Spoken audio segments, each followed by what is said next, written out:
Baik, assalamualaikum warahmatullahi wabarakatuh. Jumpa lagi dengan saya, kamu Bun di channel Pats Kawan Channel. Kali ini kita akan membawakan tema kisah misteri yang berjudul Pesugihan Babi Ngepet atau Nyegi.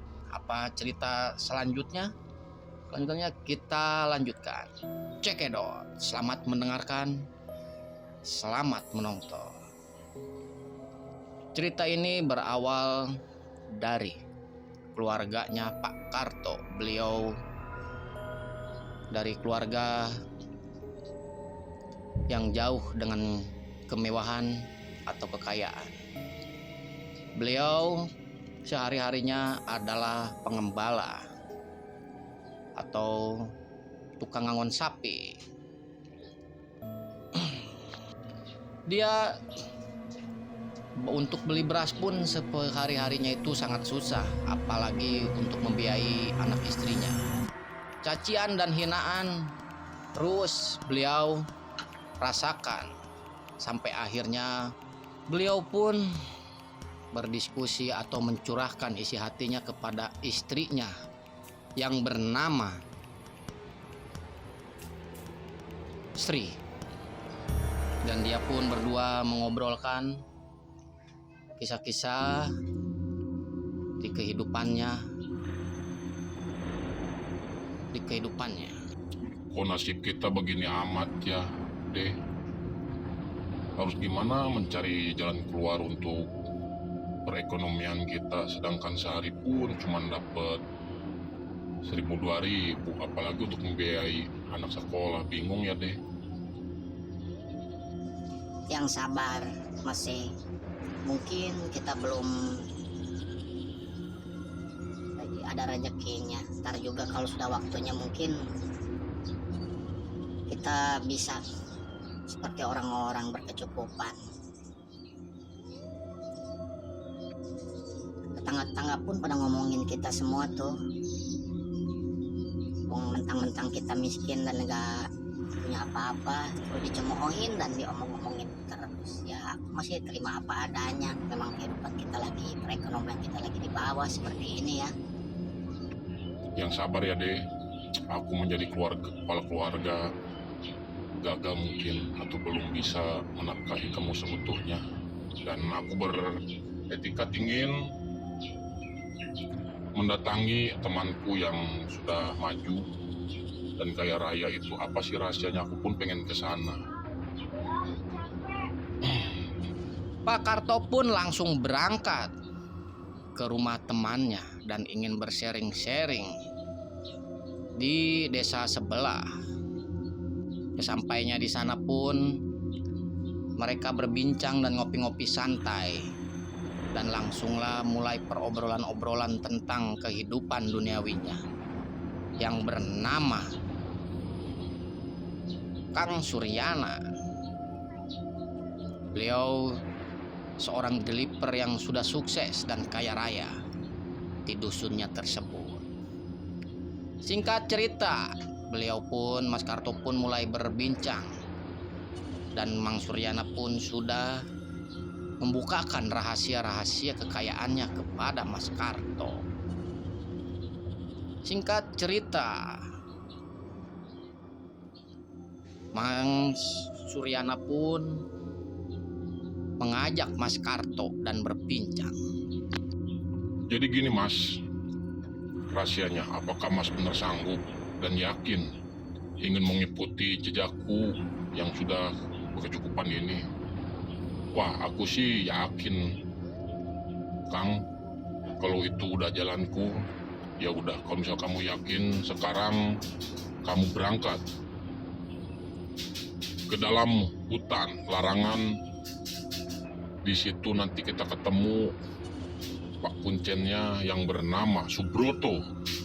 Beliau adalah sosok kakek tua yang menjadi kuncen di batu besar tersebut. Cuman konsekuensinya itu ya paling kita harus ada korban dari orang yang kita sayangi. Apakah si Mas sanggup? Mang Suryana bilang seperti itu kepada Mas Karto, dan Mas Karto pun mulai tertegun mendengarnya. Dan lalu Mas Karto menjawab dengan lantang. Baiklah Kang, kalau misalnya kayak gitu, aku pun siap karena aku sudah capek dengan kemiskinan ini dan sakit hati dicemoohin oleh tetangga dan saudara-saudaraku sendiri. Mentang-mentang aku miskin atau apa. Baiklah kalau begitu. Apakah Kang Suni bisa antar saya ke kakek tersebut, Kang? Baiklah, kalau misal seperti itu, saya antar ke sana ya. Ayo kita bareng berangkat ke si kakek tersebut. Singkat cerita, Mang Suryana pun dan Mas Karto, Pak Karto sudah mulai berangkat ke hutan larangan tersebut yang berada jauh dari hiuk-piuk keramaian dan tempatnya pun sangat angker di sana. Mereka berdua berjalan kaki menyusuri semak-semak dan rintangan-rintangan yang mereka jalani. Singkat cerita, sesampainya di sana, mereka bertemu dengan kakek tua tersebut. Dan lalu Mang Suryana menyapa. Assalamualaikum, Kek. Assalamualaikum. Kek. Assalamualaikum. Waalaikumsalam. Anakku, gimana sekarang perkembangan perekonomianmu sekarang? Alhamdulillah baik, Kek. Alhamdulillah. Kalau begitu anak. Jadi begini Kek, saya membawa temanku yang bernama Pak Karto ini sangat dulunya sama seperti kayak aku Kek. Dan dia bertekad dan sudah bulat pikirannya untuk mengikuti jejak saya Kek. Apakah kakek bisa mengantarkannya kepada Nyi Ratu untuk meraih kekayaan tersebut? Dan lalu si kakek tua tersebut mulai bertanya dan memastikan kepada temannya Kang Suryana tersebut. Apakah sampean sudah bulat dan menanggung konsekuensinya dan menyanggupi perjanjian-perjanjian dengan Nyi Ratu tersebut? Apapun konsekuensinya akan saya sanggupi, Kek. Karena saya udah bosan dengan cemoohan-cemoohan orang-orang yang membicarakan saya. Baiklah kalau begitu, mari kita berangkat.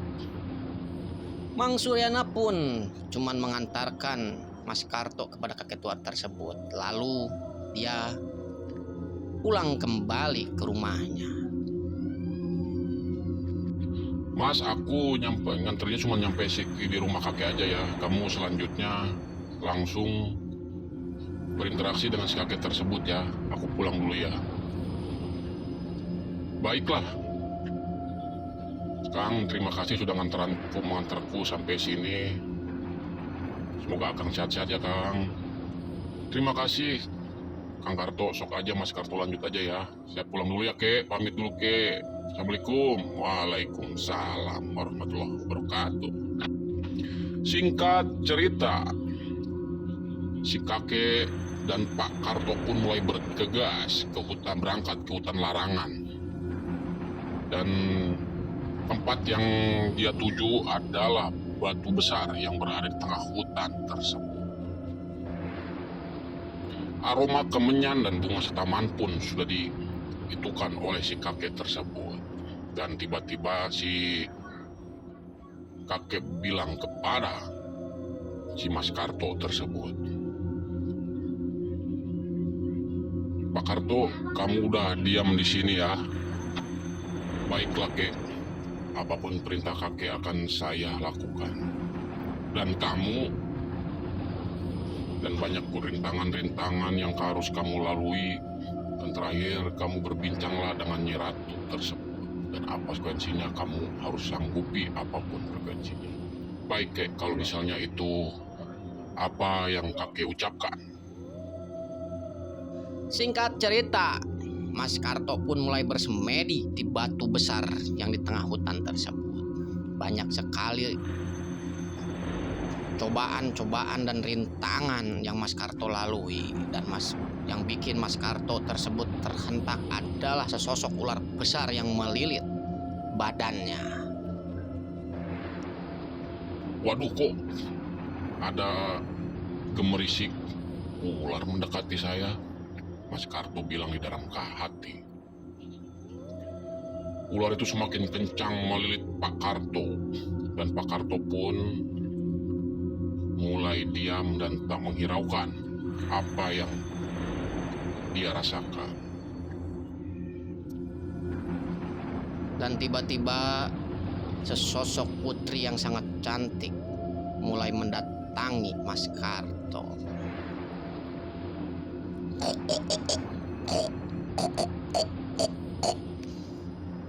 Suara babi pun mulai mendekati Mas Karto tersebut, dan tiba-tiba sosok babi tersebut menjadi cantik jelita selayaknya seorang putri raja. Singkat cerita, si putri pun mulai membicarakan perjanjian tersebut dan membangunkan Mas Karto yang lagi semedi di dalam batu tersebut. Bangunlah anak muda. Kamu sudah lulus di dalam bertapa. Tinggal kamu akan menyanggupi apa perintahku. Apakah kamu sudah siap sepertinya yang sudah dibilangkan oleh si kakek? Mas Karto pun menjawab dan menyanggupi segala sesuatu resikonya. Sudah, Nyi. Sudah aku sanggupi semua apa yang kakek ucap. Singkat cerita, Nyi Ratu tersebut pun mengasihan sehelai kain yang berwarna hitam untuk dipakainya sehari-hari dan berubah menyegik mencari uang dari orang-orang kaya tersebut. Oke, kalau begitu sekarang kamu terimalah baju kain yang berwarna hitam ini untuk kamu pakai, dan jangan lupa di setiap malam Jumat Kliwon kamu harus menyediakan kamar untuk bergaul denganku. Nanti aku akan datang ke rumahmu, dan sebelumnya itu kamu makan dulu. Ini untuk kamu makan. Apakah kamu sanggup? Sanggup, Nyi. Silakan. Dan Mas Karto pun tidak menghiraukannya lagi, dan tiba-tiba sesosok pais ikan tersebut terlihat adalah orang yang sangat dia sayangi, adalah anak tunggalnya tersebut. Dan Mas Karto pun tidak menghiraukan itu karena di pikirannya sudah ingin kaya dan kaya. Dan lalu Mas Karto pun menyantap ikan tersebut. Enak sekali ya ikan ini. Pokoknya lebih dari yang ininya ya. Pokoknya memantep lah. Kebetulan saya lagi lapar. Sekarang kamu sudah lulus menghadapi ujian yang terakhir ini. Nanti kamu siapkan sehelai lilin dan air di dalam pendil, lalu kasih bunga. Dan ketika istri kamu harus menungguinnya di dalam rumah kamu, dan ketika si lilin tersebut oyak-oyakan, kamu harus meniupnya, berarti tanda kamu itu bahaya. Baiklah, Nyi, terima kasih sudah percaya saya untuk menerima sehelai kain ini. Dan tidak menghiraukan lagi, Mas Karto pun mulai berangkat bergegas pulang. Dan tidak dia hiraukan anaknya itu yang dia makan pepes ikan itu adalah anaknya. Dan sepulangnya di sana, tetangga-tetangga melihat dan menunggu kedatangan Mas Karto dan langsung memakamkannya. Singkat cerita, Mas Karto pun nyampe di rumah tersebut, dan lalu tertegun melihat anaknya meninggal kayak dimakan kucing. Dan Mas Karto pun menangis melihat anaknya dan istrinya kepada istrinya. Sebenarnya ada apa ini deh? Kok bisa jadi kayak gini? Tadi ada seekor binatang buas masuk ke dalam rumah, Mas, dan tiba-tiba langsung menyantap. Sini aku pun takut dan aku pun lari meninggalkan si dede bayi tersebut. Oh gitu toh ceritanya. Ya wis, yuk kita bareng-bareng memakamkan si dede bayi ini. Singkat cerita, Mas Karto pun mulai beroperasi ke rumah-rumah yang berada di kompleknya. Dan awal cerita, Mas Karto pun mulai operasi dan uangnya pun mulai berdatangan kepada sang istrinya tersebut. Dan sekarang Mas Karto pun hidupnya sudah berlimpah ruah dengan kekayaan-kekayaan duniawi yang ingin mereka rasakan. Singkat cerita, 10 tahun sudah berlalu. Mas Karto pun sudah berlimpah ruah dengan mobil dan emas berlimpah, harta yang berlimpah, berkilauan. Dan banyak tetangga-tetangga yang tadinya memusuhi mereka sekarang mulai berbalik simpatik kepada dia. Dan secara tiba-tiba akhir cerita Mas Karto pun kena oleh si warga tersebut karena warga tersebut melihat ada babi ngepet yang selama ini mereka lihat. Dan pada hari naas itu si istrinya pun tertidur pulas yang biasanya menunggu sampai pagi si lampu lilin tersebut. Ternyata dia secara tiba-tiba tidur di tempat tersebut dan lupa mematikan lampu lilin tersebut. Warga mulai melihatnya melintas si babi ngepet tersebut ke depan rumah warga, dan warga pun mulai mengejar beliau dan kena. Ini toh babi ngepet yang selama ini mengganggu kampung kita. Ayo tangkap, ayo tangkap. Tangkap, ditimpuklah atau dipukulilah si babi tersebut dan tertangkap oleh jaring. Dan oleh jaring lah, kok berubah menjadi Pak Karto yang kaya raya itu ya? Wah, jangan-jangan dia nih ininya. Mas Karto pun sudah tidak berdaya, terkena oleh warga dan meninggal di tempat dipukuli oleh warga masyarakat.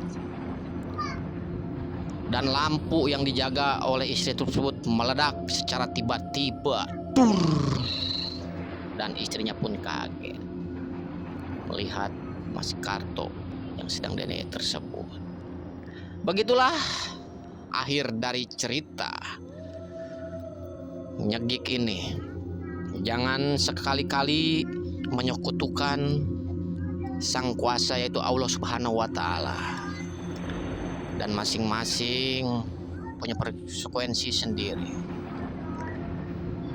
Beginilah akhir dari cerita tersebut. Assalamualaikum, dan tunggu cerita-cerita misteri selanjutnya. Assalamualaikum warahmatullahi wabarakatuh. Sampurasun, rahayu, rahayu, bagja waluya, dan merdeka.